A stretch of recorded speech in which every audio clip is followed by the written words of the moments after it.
Tình yêu có thể mang cho người ta cảm xúc ngọt ngào, nhưng cũng có thể khiến người ta cảm thấy cay đắng, đau khổ.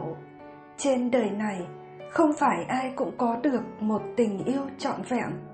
Không phải cặp tình nhân nào cũng có thể ở bên nhau trọn đời. Nhiều người vẫn nhớ người yêu cũ khi chia tay. Họ sẵn sàng vứt bỏ mọi thứ để làm lại từ đầu sau khi chia tay. Sau khi chia tay, đây là 3 biểu hiện cho thấy anh ấy vẫn còn yêu bạn. 1. Gửi cho bạn một tin nhắn chúc mừng. Sau khi chia tay, anh ấy thường không liên lạc với bạn, nhưng khi đến ngày lễ, bạn luôn có thể nhận được tin nhắn chúc mừng của anh ấy trước. Nhìn bề ngoài, đây giống như một tin nhắn bình thường. Nhưng nếu để ý, bạn luôn có thể nhận ra rằng cách chàng đối xử với mình sẽ khác với người khác. Dù đã chia tay, nhưng anh ấy vẫn nhớ đến bạn, vẫn quan tâm đến tình hình hiện tại của bạn, và thậm chí còn tự hỏi rằng bạn đã có mối quan hệ mới hay chưa. Tất cả những điều này chứng tỏ tình cảm của anh ấy dành cho bạn.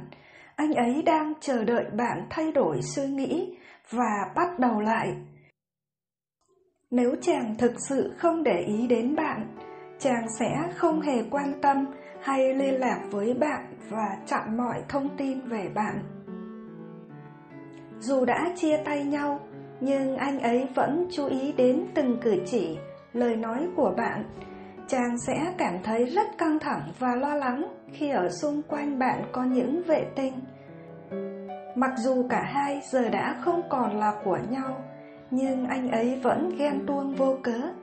Và mặc dù anh ấy không nói rằng anh ấy còn quan tâm đến bạn, nhưng hành vi, suy nghĩ và hành động của chàng đã nói lên tất cả.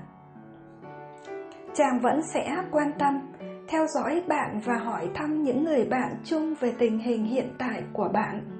Anh ấy không muốn có bạn gái mới và cũng không muốn bạn có bạn trai mới. Điều này cho thấy một sự thật rõ mười mươi là chàng còn yêu bạn và muốn quay lại với bạn. Nếu bạn nhờ anh ấy giúp đỡ, anh ấy sẽ không từ chối.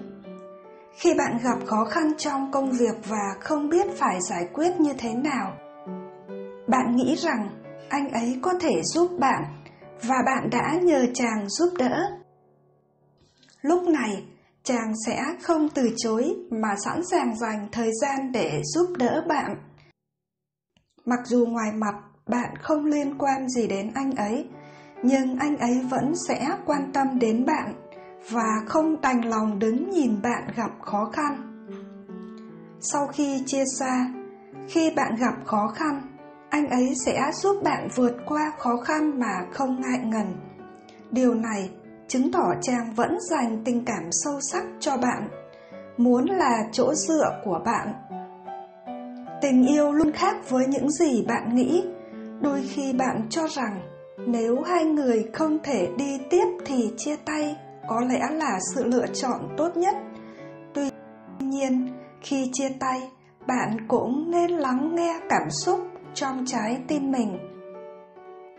Sau khi chia tay, đàn ông có 3 cử chỉ này chứng tỏ anh ấy còn yêu bạn.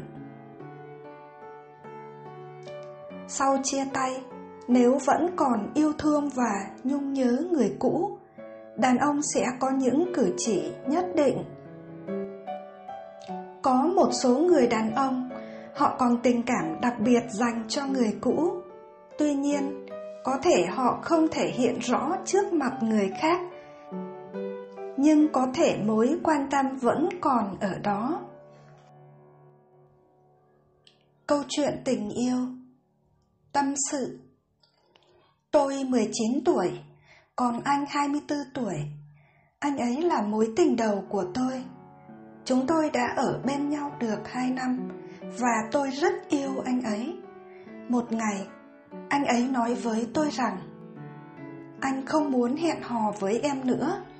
Tôi đã bị sốc. Và sau đó, anh lấy một chiếc nhẫn từ dưới gối và nói: Anh không muốn hẹn hò với em nữa. Anh muốn cưới em. 5 năm sau, tôi nói với anh rằng tôi đã yêu người khác. Anh cũng bị sốc và hỏi: ai? Tôi nói: con trai hoặc con gái của chúng ta. Em vẫn chưa biết chính xác. Một sự trả thù quá đỗi ngọt ngào. Câu chuyện thứ hai. Tâm sự. Khi bố tôi 35 tuổi, ông cần phẫu thuật tim khẩn cấp. Suốt thời gian ông ở trong bệnh viện, mẹ tôi ở bên cạnh không rời nửa bước. Ngày bố tôi phẫu thuật là 5 ngày trước sinh nhật của mẹ tôi, và ông đã phải chịu đựng nỗi đau đớn rất lớn. Vào ngày sinh nhật, mẹ tôi tỉnh dậy và không nhìn thấy bố đâu. Bà hoảng hốt chạy đi tìm. Bà bước ra khỏi bệnh viện và thấy bố tôi ôm một bó hoa hồng khổng lồ với một nụ cười rạng rỡ trên khuôn mặt và cả tình yêu trong mắt ông. Câu chuyện thứ ba. Ông bà tôi đã chung sống với nhau được 80 năm rồi. Từ khi họ mới còn là cô cậu thiếu niên 15 tuổi, họ đã cùng nhau trải qua những khoảnh khắc sinh tử, gian nan trong chiến tranh. Ông bị mất một cánh tay, còn bà bị mất thính giác. Cuộc sống nghèo đói lại phải nuôi 6 đứa con, nhưng ông bà vẫn luôn giữ gìn hạnh phúc gia đình. Bà tôi đã chiến thắng căn bệnh ung thư tới 2 lần, còn ông thì sống sót sau một cơn đột quỵ. Ông luôn mua hoa tặng bà và nói yêu bà rất nhiều. Họ qua đời ở tuổi 95 và chỉ cách nhau có 1 ngày. Người ta nói rằng tình yêu không chỉ là những lời khen có cánh, những ngôn từ hoa mỹ hay những giai điệu bài hát ngọt ngào, mà còn chứa đựng những khó khăn, thử thách, đòi hỏi phải có những sự nỗ lực từ cả hai phía. Và đôi khi, chỉ một hành động nhỏ thôi của chúng ta cũng có thể khiến người mình yêu cảm nhận được rằng chúng ta yêu họ hơn tất cả những mỹ từ, những lời nói bay bổng khác. Đây là những câu chuyện có thể giúp bạn không đánh mất niềm tin vào tình yêu và hiểu rằng chẳng cần phải thứ gì đó lớn lao cao cả.